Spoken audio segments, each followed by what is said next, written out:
Boa noite, você vai ver hoje no Tarek Notícias. Preocupada com variantes da Covid-19, Organização Mundial da Saúde pede vacinação mais rápida na Europa. Ministério da Saúde anuncia a intenção de importar 10 milhões de doses da vacina russa Sputnik V no Brasil. Joe Biden vai tirar apoio militar dos Estados Unidos à ofensiva militar no Iêmen. Tribunal de Contas da União pede informações sobre ações do Ministério da Saúde contra variantes do coronavírus. Johnson & Johnson pede autorização para uso emergencial de vacina contra a Covid-19 nos Estados Unidos. E a vacina de Oxford é eficaz contra a variante britânica, diz um estudo preliminar. Eu sou Tarek Lakis e está no ar o Tarek Notícias.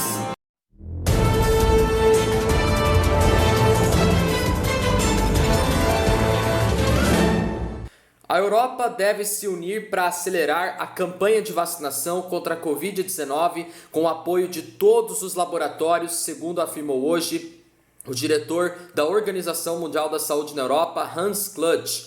A taxa da população vacinada com a primeira dose de vacinas contra a Covid-19 é de 2,41% na União Europeia, contra 38,1% em Israel, 14,7% no Reino Unido e 8,1% nos Estados Unidos, segundo o Our World in Data, projeto ligado à Universidade de Oxford.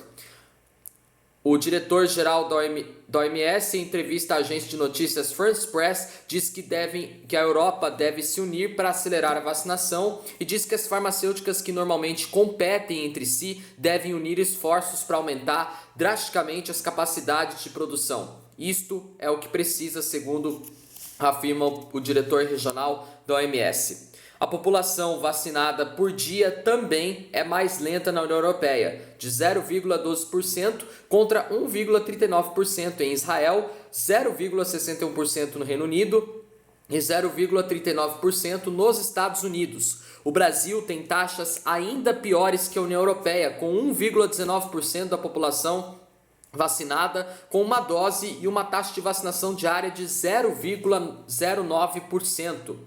Kluge admitiu preocupação com o risco representado pelas variantes do coronavírus. As principais foram detectadas no Reino Unido, na África do Sul e no Brasil até o momento. Após pressão do bloco europeu, vários laboratórios anunciaram que aumentarão as entregas, o que provocou a esperança de que a campanha pode ganhar impulso não só para a Europa, mas no mundo inteiro. Bom, vamos à próxima notícia. O secretário executivo do Ministério da Saúde, Elcio Franco, anunciou hoje a intenção de comprar 10 milhões de doses da vacina russa Sputnik V. A informação foi divulgada hoje pelo Ministério da Saúde. A compra, no entanto, só vai ser concretizada se a Anvisa liberar o uso emergencial da vacina e se o governo considerar o preço competitivo. Elcio Franco comunicou a intenção a representantes do laboratório da União Química, que deverá produzir o imunizante no Brasil em uma fábrica no Distrito Federal. O Ministério da Saúde também disse que, num momento posterior, pretende comprar doses da vacina russa Sputnik V fabricadas pelo laboratório em território nacional. O interesse do governo pela Sputnik V aumentou depois de a Anvisa ter retirado a exigência de estudos de fase 3 conduzidos no Brasil para aprovação de uso emergencial das vacinas contra a Covid-19.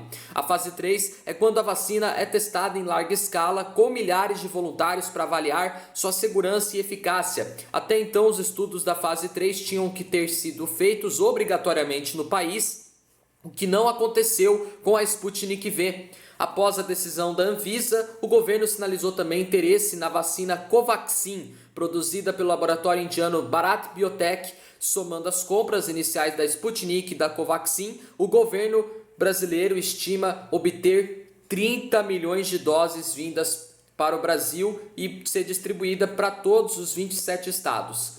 4 desenvolvedores fizeram testes no país: a Pfizer, a Johnson, Oxford e a Sinovac. Até agora, apenas as vacinas de Oxford e da Sinovac foram aprovadas emergencialmente e estão sendo aplicadas na população. Dessas duas, só a Oxford publicou resultados preliminares em uma revista científica de seus testes de fase 3. A Pfizer ofereceu doses ao país, mas ainda não teve aprovação de uso emergencial da Anvisa e as negociações com o governo federal têm enfrentado obstáculos. A Sputnik V e a vacina do laboratório Moderna têm estudos de fase 3 com resultados publicados em revistas científicas, mas conduzidos fora do país. Bom, vamos à próxima notícia. O governo dos Estados Unidos anunciou ontem que não vai mais apoiar as ofensivas militares do Iêmen. O conselheiro nacional de segurança Jake Sullivan foi quem deu a informação durante uma entrevista coletiva. O presidente dos Estados Unidos, Joe Biden, vai anunciar o nome de um novo emissário para o Iêmen. O Iêmen vive uma guerra civil em que se confrontam o governo, que é reconhecido internacionalmente e recebe o apoio da Arábia Saudita e do grupo Houthi, apoiado pelo Irã. A situação do país é considerada a pior crise humanitária do mundo. A Arábia Saudita passou a intervir no país em 2015, quando Donald Trump assumiu o governo dos Estados Unidos. Os norte-americanos passaram a apoiar os sauditas. O governo de Donald Trump classificou oficialmente o grupo Houthi como terrorista. Durante as eleições, Joe Biden disse que reduziria o apoio dos Estados Unidos aos sauditas que estão em campanha militar no Iêmen. O Departamento de Estado dos Estados Unidos estuda se vai reverter a decisão de nomear os Houthis como terroristas. As Nações Unidas estimam que 80% dos 24 milhões de habitantes do Iêmen passam por necessidades. A ONU tenta intermediar as negociações de paz entre o governo e os Houthis. A entidade pediu aos Estados Unidos que pare de designar os Houthis como terroristas e afirmam que isso empurra o país para uma crise de fome em grande escala. Bom, vamos à próxima notícia. O ministro do Tribunal de Contas da União, Benjamin Zimler, abriu prazo de uma semana para que o Ministério da Saúde informe o planejamento para impedir a disseminação de novas variantes do coronavírus no país. Benjamin Zimler pede, entre outros dados, que o Ministério apresente eventuais ações para impedir a dispersão da variante identificada na região norte do Brasil e, ao mesmo tempo, para conter a entrada de cepas estrangeiras em análise, por exemplo, no Reino Unido e na África do Sul. O Tribunal de Contas da União também quer saber se há um plano de contingência para o caso de as vacinas adquiridas pelo governo não serem efetivas contra essas variantes. E nesse caso, se há como garantir a compra de vacinas que ofereçam proteção contra as novas cepas já identificadas.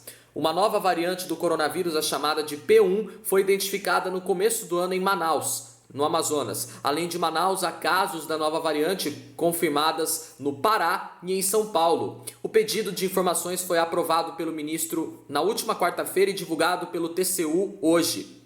O prazo começa a contar quando o Ministério da Saúde for notificado. O Ministério da Saúde emitiu na última terça-feira uma nota para que os estados e o Distrito Federal sobre a nova variante do coronavírus identificada no Brasil. O documento traz informações sobre as características da nova variante do Amazonas, orientações e recomendações de medidas que devem ser adotadas e intensificadas pelas secretarias de saúde estaduais a fim de monitorar e evitar a propagação da nova variante no Brasil. Benjamin Zimler tem relatado no TCU processos relacionados às ações do governo no combate à pandemia da Covid-19. O ministro já fez diversas críticas à ação da pasta, principalmente após o agravamento dos índices de contágios e de mortes desde o fim do ano passado. Bom, vamos à próxima notícia. A farmacêutica Johnson & Johnson anunciou ontem que solicitou à Agência de Alimentos e Medicamentos dos Estados Unidos autorização para uso emergencial de sua vacina contra a Covid-19. Se o pedido for aprovado, a Johnson & Johnson se tornará a terceira farmacêutica depois da Pfizer e BioNTech e Moderna a receber autorização para distribuir sua vacina nos Estados Unidos, país mais atingido pelo mundo pelo vírus, com mais de 450.800 mortes. A vacina, que usa tecnologia de vetor viral, é a única no mundo em etapa avançada de testes com apenas uma dose. Ela também tem a vantagem de poder ser armazenada por pelo menos 3 meses em temperaturas entre 2 e 8 graus, o que é compatível com a rede de frio de vacinação usada no Brasil. Em temperaturas de 20 graus abaixo de zero, ela fica estável por 2 anos. Em 29 de janeiro, a Johnson anunciou que sua vacina teve 66% de eficácia em prevenir casos moderados e graves. Considerados apenas os casos graves, o nível de proteção foi de 85%. Nenhuma pessoa vacinada morreu de Covid-19. Um dia depois da divulgação do resultado, a empresa disse que disponibilizará sua vacina contra a Covid-19 no Brasil, na quantidade e nas condições que vierem a ser acordadas com o Ministério da Saúde. No começo do mês, o ministro da Saúde, Eduardo Pazuello, disse que tinha um interesse em comprar doses da vacina, mas não foram divulgados avanços na negociação com a Johnson & Johnson. Bom, vamos à próxima notícia.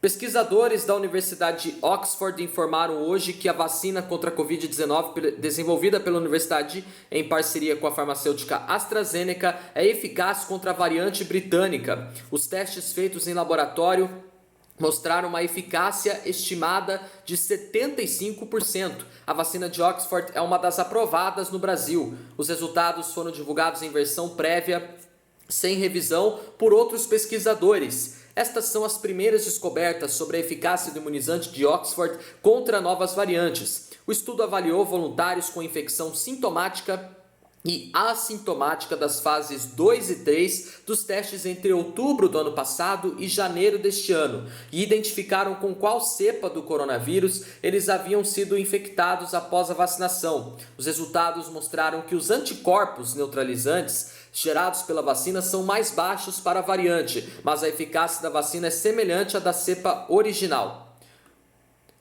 E os pesquisadores não informaram a eficácia sobre as variantes sul-africana e brasileira. Nas últimas semanas, a Pfizer e a Moderna anunciaram que suas vacinas contra a Covid-19, ambas com a tecnologia de RNA mensageiro, conseguiram neutralizar 2 variantes do coronavírus em laboratório, a britânica e a sul-africana. A Johnson & Johnson anunciou que sua vacina que usa o RNA do coronavírus carregado por outro vírus para dentro do corpo teve 57% de eficácia contra a variante da África do Sul. O índice foi menor do que o encontrado para outras variantes do vírus, mas acima do mínimo recomendado pela Organização Mundial da Saúde, que é de 50%.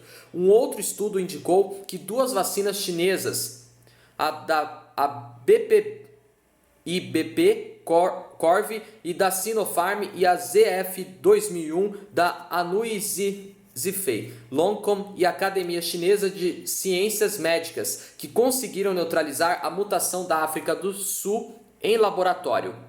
Bom, nosso jornal Tarek Notícias termina por aqui. Se você quiser rever nossos vídeos desde a nossa primeira edição do nosso canal, tá no nosso canal, corre lá, deixa seu like, se inscreva no meu canal, me acompanhem também no Instagram e no Facebook. Tenham todos uma boa noite, uma ótima sexta-feira para vocês, bom fim de semana e até amanhã no sabadão em mais uma edição do Tarek Notícias. Obrigado pela companhia, valeu, tchau!